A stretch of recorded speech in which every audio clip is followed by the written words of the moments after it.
Welcome to Hanging at the Hangar Bar. I'm Scott. I'm Candace. I'm Lariah. And I'm Lacey. Grab a drink and come hang with us at the Hangar Bar.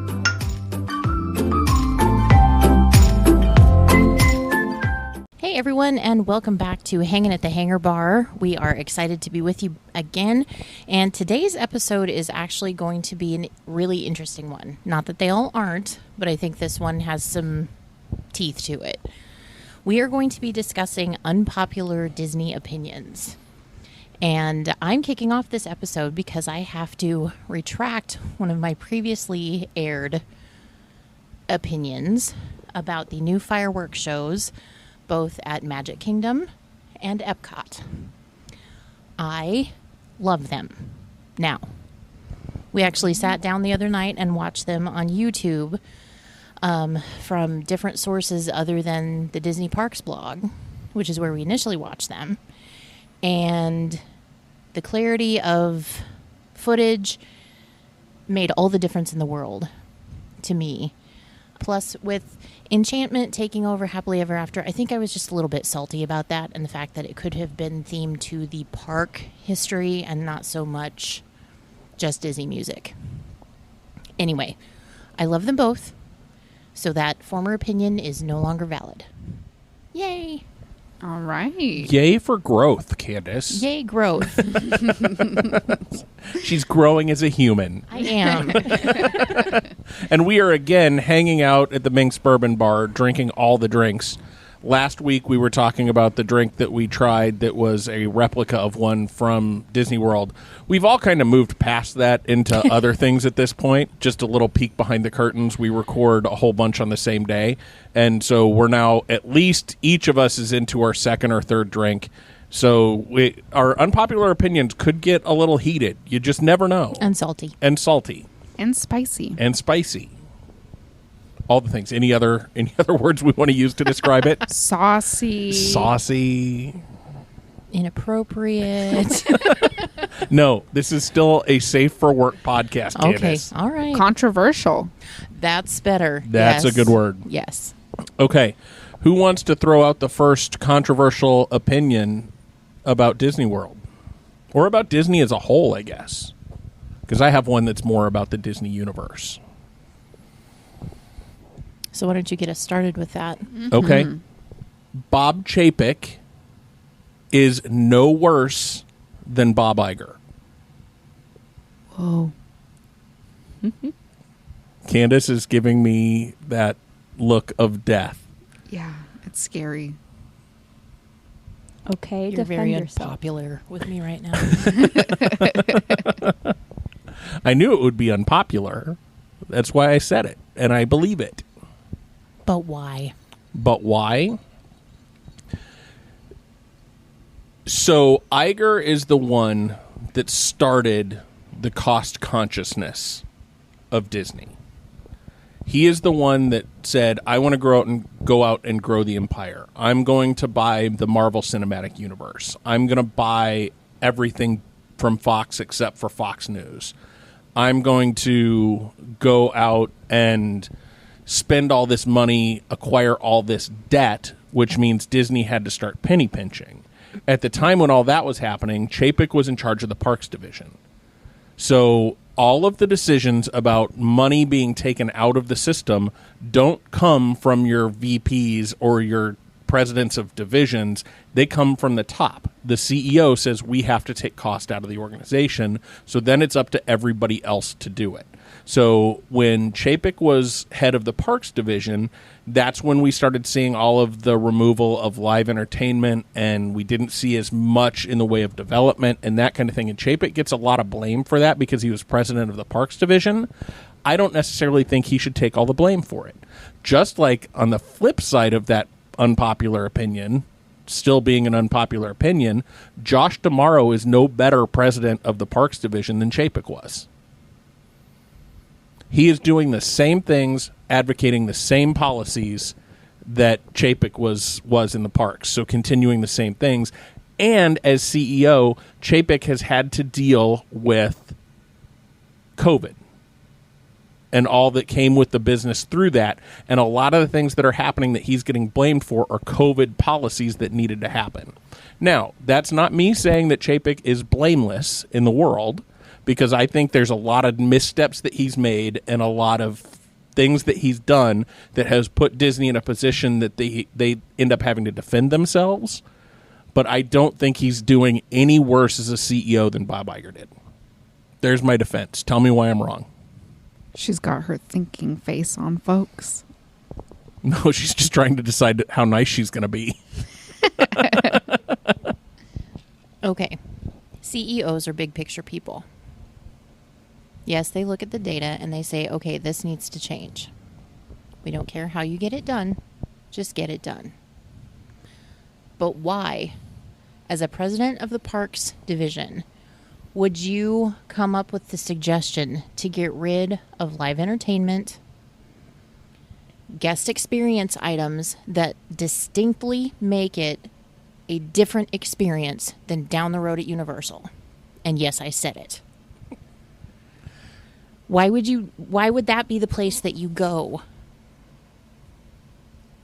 to make those changes? Where else would he cut from I when don't he has know. to I'm reduce not expense? the president of a Parks Division. I don't know what all that entails, but it seems to me like the guest experience would be the last thing you would want to affect. And I don't disagree with that, but I don't necessarily think it's Chapek's fault. I think anybody in that role would have had to make the same decision, because live entertainment is the most expensive thing in the parks. Okay, but we're not talking about anybody else in the world making that call. We're talking about Bob Chapek making that call because he was in the position that had to make that call.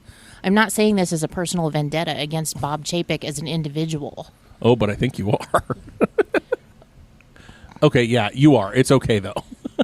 Can we move on, please? Nope. You have to continue to tell me why I'm wrong. This is why they're unpopular opinions, Candace. Because you're wrong. Lacey, Lariah, what do you think of my unpopular opinion? You mean besides that you're wrong? I mean, I'm just as salty about cutting the live entertainment. I really am, because, you know, going there and seeing the shows, I agree with Candace, that is what sets it apart from so many other places called theme parks. And those are honestly some of the most memorable experiences. You know, I remember all the shows we saw and everything like that. And I understand that they are expensive and everything like that. However, the amount of new rides that they keep adding to the parks is hard to keep up with. And I know that they need something. You know, we talk about all the time how fast our society moves, you know, and how much they need to keep up with, where for people who visit multiple times a year, they expect to see something new. I get it. But I don't know. I just think that, you know, the live entertainment, just keeping that part is really important. And, I don't necessarily agree or disagree with you, Scott, but there always has to be someone to blame. And, you know, if you can't, you know, he made that call at the end of the day. And I'm sure, like you said, a lot of other people would have made that same call, but he's the one who did it. So what else are we supposed to do? I mean, we could blame the people who expect, you know, to see something new and want more, you know, rides and all of that. We could blame those people as well. But at the end of the day, he's the one who made the call. And he's the one that signed the thing. Exactly. So I'm with Candace. That's why it's an unpopular opinion. You don't have to have the same one. This is... So let's define what an opinion is for folks really quickly. Opinion is not something, because, like, this is going to go kind of political for just a minute. Grr. Some people put opinions out there that should not be considered opinions because they're just factually wrong. Let me give you an example. Anybody that says the earth is flat, that is not an opinion. That is just you being an idiot that's wrong. And we just lost 20% of our poll. We are all flat earthers here. We apologize to those of our listeners that may be flat earthers, but what? So an opinion is something that there's really no consequences if you're wrong, and there's really no right or wrong in the grand scheme of things. So you can dislike Bob Chapek. I'm not going to say I like Bob Chapek, but I don't think he's as to blame as everybody says he is. That's an opinion. We are not, hopefully today, going to be talking about anything that is factually incorrect as an opinion. If we do, we'll try and call one another out on it because we don't want to be that kind of person. So we had to go backwards and do that little disclaimer. Opinions are opinions. Agreed. Okay. Lariah, what's your unpopular opinion? Spill. Not your drink. Sorry. God forbid that. I hope this doesn't come off wrong or I'm saying it not in the right way. Oh, I hope it does. But it's Disney World is becoming a little bit too big and overwhelming. Ooh. And I've only been there once, so we need to go back.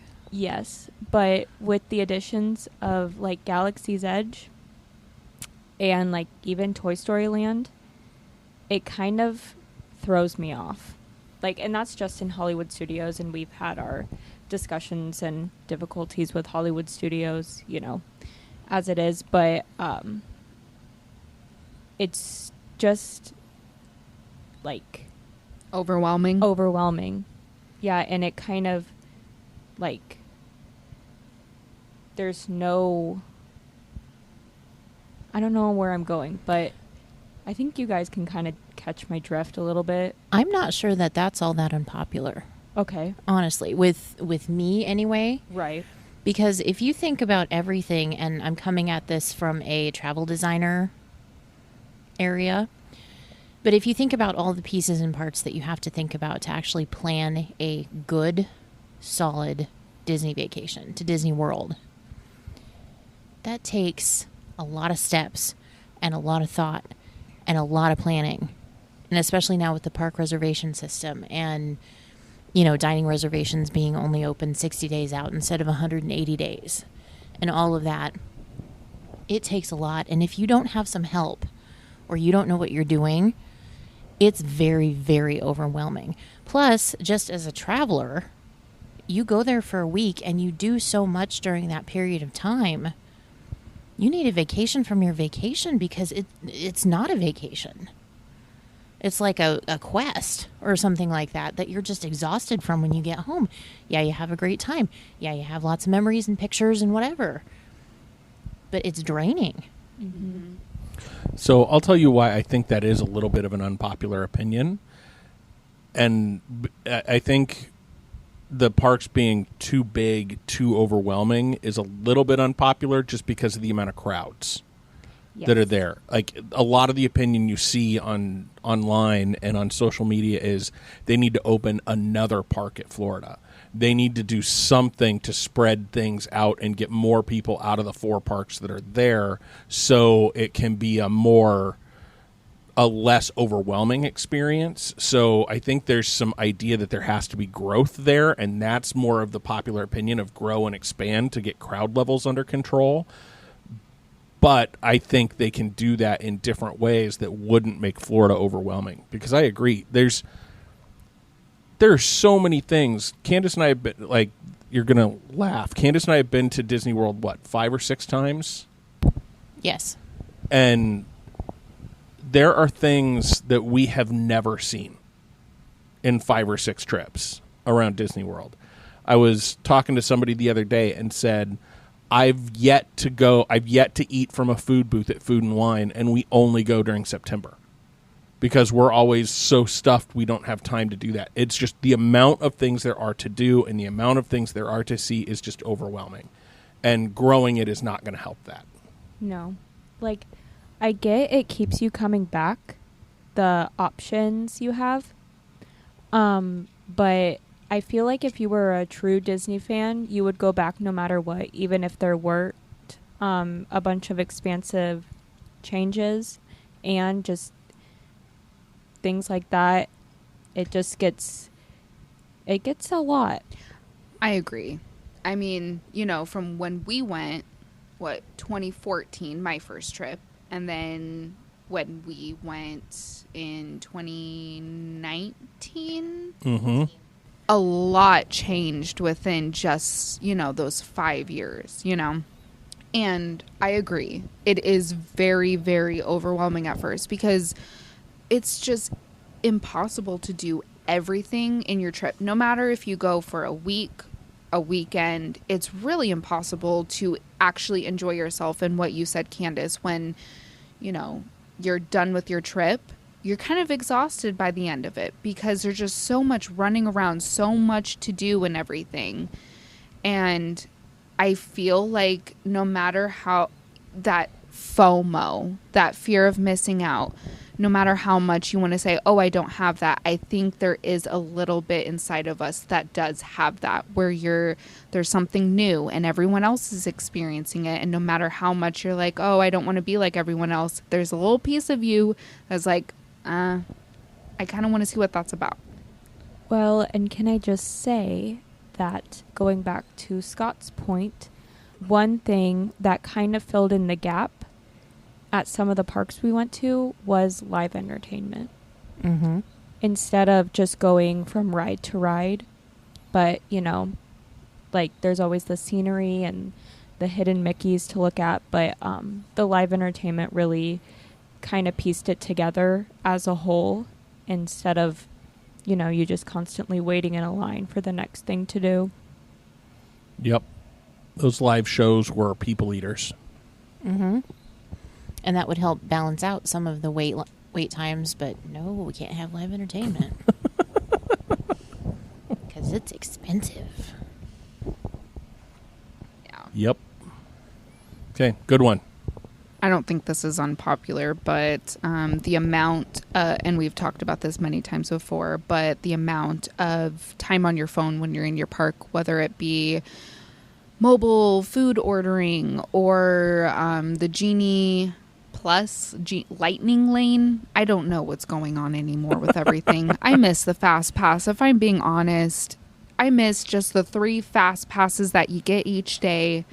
It's okay to have a limited amount of, freedom there. You know what I mean? Mm-hmm. It's okay to not have everything you ever want all at once. That's when boredom kicks in, okay? It's getting exactly what you want when you want.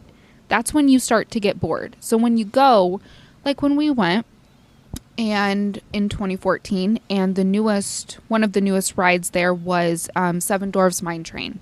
We were not able to get a fast pass for that ride. And guess what? We stood in that gosh darn lane, or in that line, and we had a blast playing with all the little fun games that they had there.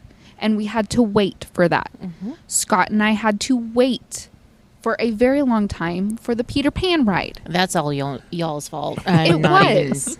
But I'm honestly glad we had that experience, and it was actually waiting for something that we really wanted to do. I am honestly getting sick, and now I'm starting to rant. Rant away. I am getting sick of always having everything that we want at our fingertips, because that's what leads to boredom, or even like getting mad when you can't get what you want when you want. You have to learn that there's a limit somewhere. Self-discipline, not getting what you want when you want is not necessarily a bad thing. Mm-hmm. So this has now become my TED Talk. Thank you for coming. But I'm so tired of, the phone. Everyone is supposed to have a smartphone now, which, yes, they're great. But as Michael would say, yes, they're fun for games and funny emails. But at the end of the day, real work is done on paper. No. But yeah, I'm kind of over the whole having to get all these apps for everything going to Disney World. And I kind of miss just signing up for your fast passes before your trip, and then, you know what I mean? Yeah. And with that said, let's take a step back here for just a second and join me on this journey, if you will. So everybody listening or here in the recording session, close your eyes for just a minute. Picture yourself in 112 degrees in Florida, okay? You hear some music, you hear some crowd noise, but your sole purpose in your day is to go from ride to ride to ride to ride to ride to ride. That's your whole day. You don't notice any of the detail, any of the differentiations in the theming of the lands, nothing. Does it really matter that you're at a Disney park, or could you do that at any theme park in Florida? Any theme park anywhere. Right. You could do that at Worlds of Fun. You could. Bam, there it is. So my TED Talk for all of that was, if you're going to go to Disney and you're going to spend the type of money that is required to get into a Disney park, I feel that you are, and this could be very unpopular, and it probably is, but that's okay. I think you're doing yourself a disservice in the very most massive way if you are not paying attention to all the little things, the theming, the music, the detail, the feeling that you get. And if you're not interacting with the cast members in a very positive way, saying please and thank you, because honestly they are the magic, and I don't care who thinks what else. Cast members bring the magic every single day, and they deserve please, thank you, kindness, all of that. If you're not doing that, why pay all the money to go to Disney? If you're just there for rides, there are plenty of other options, probably closer to your home and maybe less expensive. And here's an unpopular opinion to tab onto that. If you're just there for the rides, there's better places to go. Agreed. Mm-hmm. Disney's not a place that's known for their over-the-top, best-class thrill rides, anything. They only have one roller coaster on all of property that goes upside down. There's other places to go if you want to experience just ride after ride after ride. Well, and if you think about it, if we're even thinking about Disney just even outside of the parks, for thinking about movies that they make, how much detail and time goes into those movies that they're making, okay? The good ones, anyway. Right. I mean, they don't half-ass things, you know? So if you're going there, you really got to slow down and appreciate everything that went into it. It was built from, the ground up, and a lot of time and a lot of people it took to build what it is today. And I think it's very ignorant to go to that park and not appreciate some of those older rides and attractions or even buildings or anything. I think it's very ignorant to go there and just want to do the newest thing. And maybe that's a little too preachy, but I just think you need to appreciate it as a whole. And I think that's why it's headed in the direction that it is because of people who just want the newest thing. And I'm a big proponent of Disney history and understanding what has come before what it is today. And I think that adds a separate element to a vacation, to actually be able to walk through a park and think, oh, hey, before this was this, it was this. Or this is the development of this. And like for the Tiki Room and Pirates and Carousel of Progress and It's a Small World, Walt had a direct hand in those. And so thinking about that where you're either waiting in line or writing on it or whatever the case may be, it just adds something special. And I think if you're not thinking about that, you're wrong. And I said what I said. Well, and I don't know about you three, but going to Marceline and getting all of that history and just being there where Walt grew up, I felt like that made me appreciate Walt and Disney so much more than I did, and just kind of grounded everything, Mm-hmm. Like Disney it started from nothing, so I think that's what made me appreciate it a lot more than I did. Yeah, don't forget, it all started with a mouse. Everything that we know today started with a drawing on a piece of paper by iWorks. It's crazy. Yeah, and actually that was after a couple fairly significant failures of other attempts by Walt to do other things to build an empire. Yep. Okay. That was a good discussion. I bet you didn't know it was going to go that far, did you, Lariah? No. Yeah, you look pretty shocked. Okay. Lacey, do you have one? Do I have... An unpopular opinion? Mine was the phones. And Okay. Yeah, that's right. Candace, do you have one? Because I have another one if you want to wait and put all yours all in one basket. Yeah, go ahead. Okay. Wait, what was I going to... Go ahead and do one because I just forgot what I was going to talk about. Okay, my first unpopular opinion is that I think celebrating adult guests in Disney parks is just as important, if not more so, than children guests in a Disney park.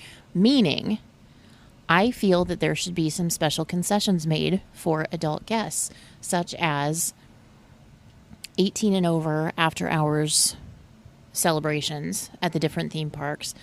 I know they had Pleasure Island for a while, and that was a 21 and over bar district at what used to be Downtown Disney, which is now Disney Springs.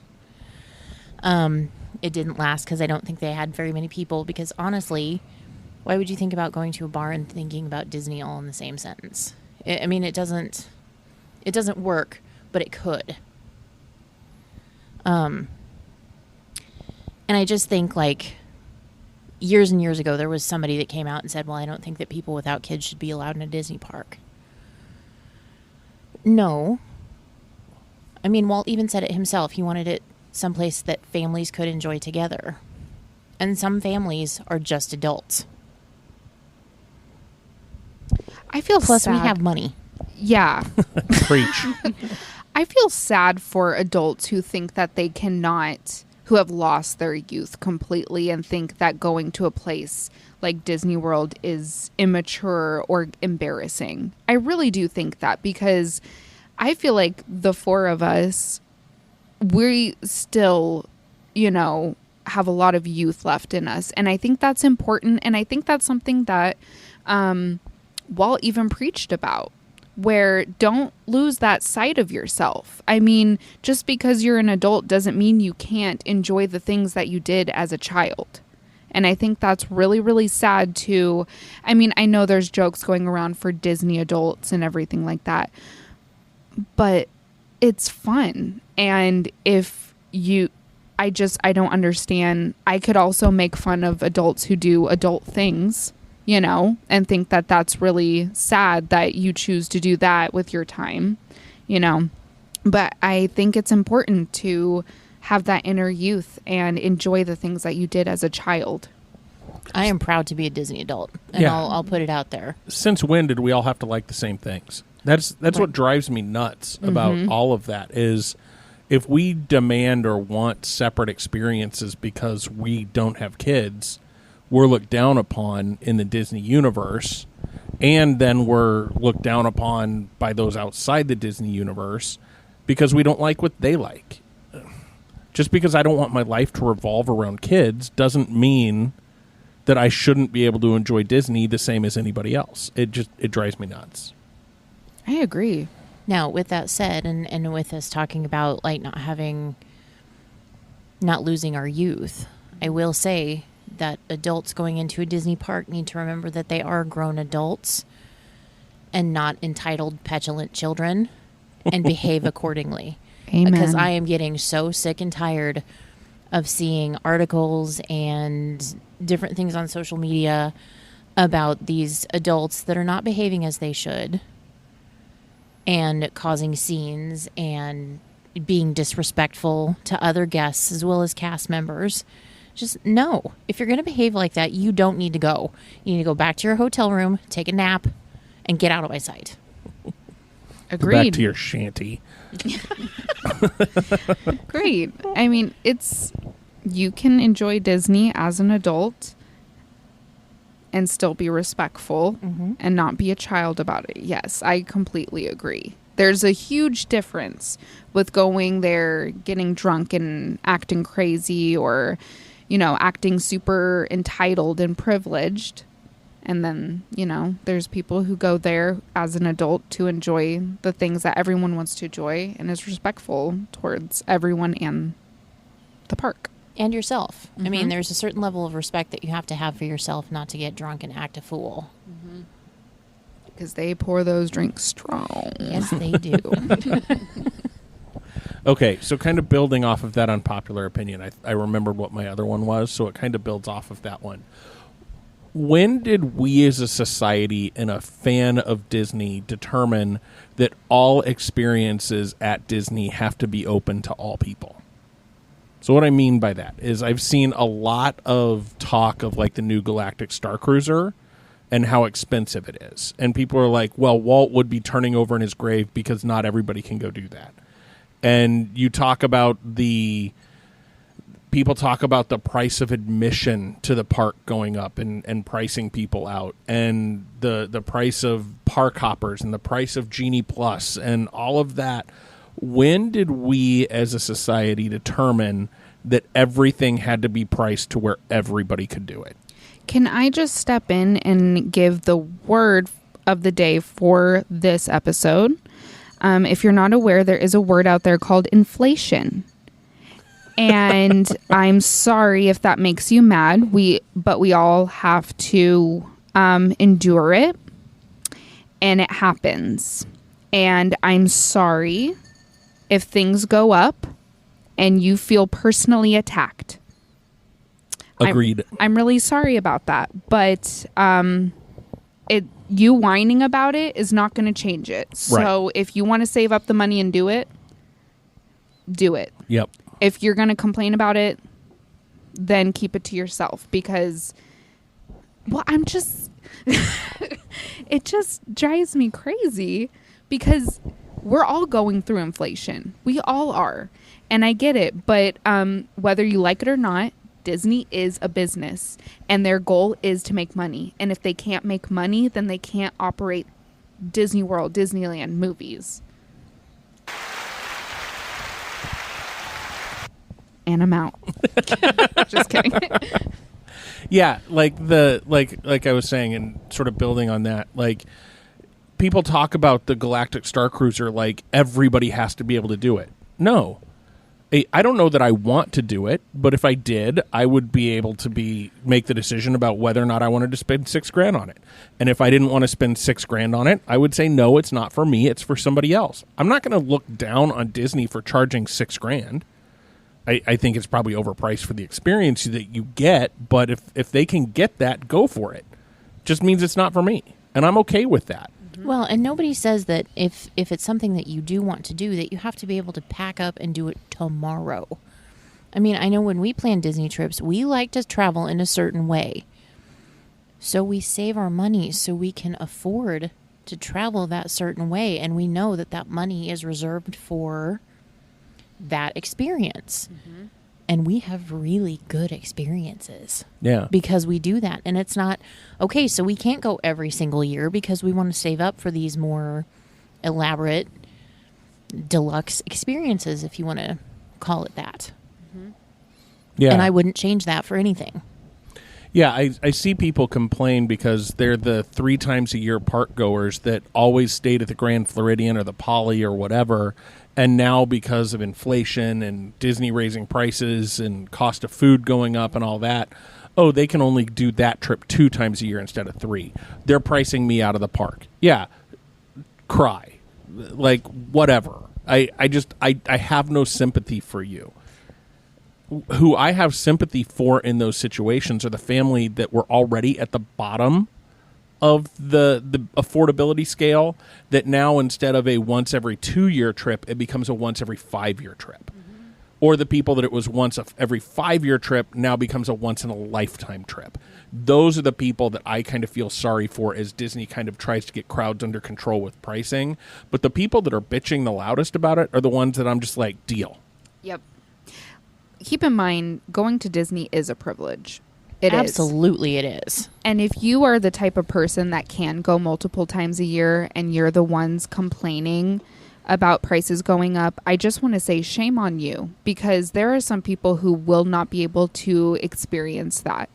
And I don't want to get into, the whole political part of this or anything like that. But if you're a grown adult and you're complaining about the prices at Disney World, you need to calm down. You look ridiculous. That's when you look like a ridiculous Disney adult. Right. Because it's going to happen no matter what.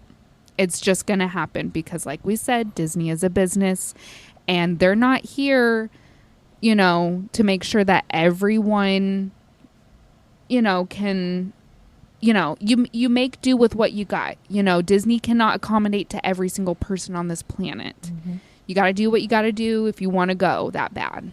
Well, and as we've spoken before, people that go to Disney expect perfection because that's what Disney does. Well, I'm sorry, but perfection does come at a price, and that price is going up along with everything else. Right. And if it's the latest, greatest technology with the Rise of the Resistance and the Galactic Star Cruiser Hotel and the Guardians of the Galaxy ride, all of that takes money. And it's not like it's, let's just use the same budget that we did when we built Big Thunder Mountain. Mm-hmm. Because it's not the same at all. Right. So that perfection has to come from somewhere. Exactly. And it's, you get what you pay for. Absolutely. And if you want the cheapest you can get, that's what you're going to get. And you can't complain about not getting the best if you want the cheapest. If you want to pay Universal prices, go to Universal. But they're not any cheaper than Disney. Okay, they're just cheaper than Disney. Go to Six Flags. Yeah, go to Six Flags.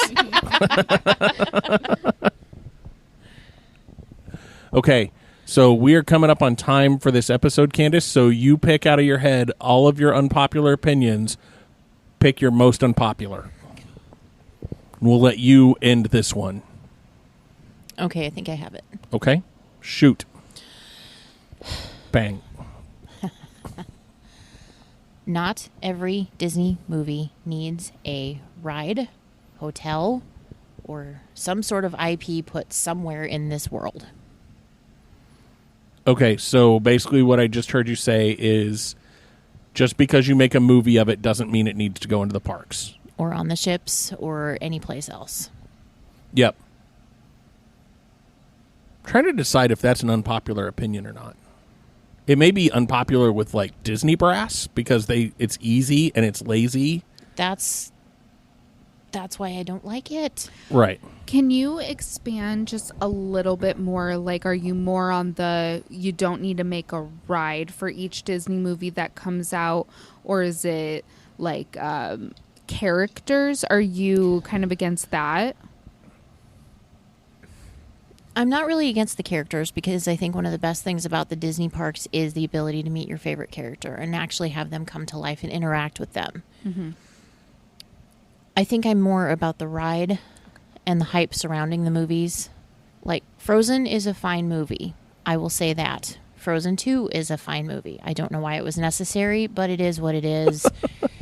It's a fine movie. There's lovely music in it, but I do not and never will understand the hype surrounding that music or movie and why they thought they needed to tear up Maelstrom to put that in there.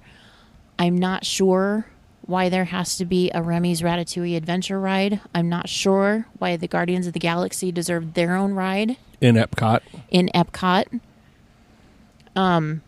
There's just a lot happening right now that, again, as Scott said, it's easy. People are familiar with it, so it's going to make them want to travel to the parks. But it's not necessary. Okay. Because what happens when that hype goes away? Which it eventually will. Right. I agree with you. It's not very timeless as their other rides are, where, it's a small world. I really do not see them getting rid of that ride for They better not. Right. I don't see it going away for a very long time, if forever just because it's so classic to Disney World. And it's a Walt thing. Yes. See, that's my thing too. Like, people are saying, oh, they need to redo Carousel of Progress, or they need to shut it down. They need to take Small World out. They need to do this. They need to knock down Peter Pan. They need to do this. They need to do... No, no, no, no, no. If you mess with something that Walt had a direct hand in, best of luck to you. Right. Yeah. I Candace agree is with coming you. for you. And that's not a threat. Don't take that as a threat. It's not a threat. But I don't think I'm alone in that theory either. No, I agree with you. I am excited for the Remy ride just because I feel, that movie has been around for such a long time that I feel like it wasn't just a quick, oh, that movie just came out. It's super popular. Like, I feel like that's one of the least popular movies that Pixar has released. So them making a ride for that actually excites me because that's one of my favorite Pixar rides. But is it fair to say that what started this was when they got rid of the Maelstrom to put in Frozen? Because if so, I agree a lot with you to just get rid of something that has been there forever just to push on something because it was so popular. Well, to be fair, the IP in Epcot actually started over in the Mexico Pavilion with the Grand Fiesta Tour, because that used to be, and I can't think of the name of it now, but it was exclusively a ride all about Mexico. And they introduced the Three Caballeros into the ride as a refurb. So that's not an original ride with them in it. So that kind of started the whole thing. But this latest wave of every movie that comes along, we're going to hype up super fast and super hard and make it everything all about that. Yes, that started with Frozen and the Maelstrom. Okay. Yeah, and even sometimes characters go a little hard. Like the Buzz Lightyear movie is opening this weekend when we're recording this. There are already face character meet and greets in the Disney parks. Not the cartoon Buzz Lightyear, but a human playing a human cast member being friends with Buzz Lightyear. It's time for Disney Trivia with Candace. So speaking about the merch and the face characters coming out the same time as a movie, Walt actually started that with Snow White and the Seven Dwarfs. When that movie released in the theaters, he had merchandise from here to anywhere all ready to go in the lobby of the theater, in toy shops, anywhere he could get it, he had it because he wanted his movie's name out there. So that part isn't a new thing by any stretch of the imagination. But I think there's more of it, and I don't know if it's a social media thing that we just see more of it. That could be it. Than we used to see, or if it's just that people have the attention span of a gnat. So if they don't have it shoved in their faces constantly, they're going to forget about it, which could be entirely possible. Right. Well, again, with the house fast society, moves, it is hard to keep track of everything that comes out, Yep. But yes, I do agree with you with the IP and how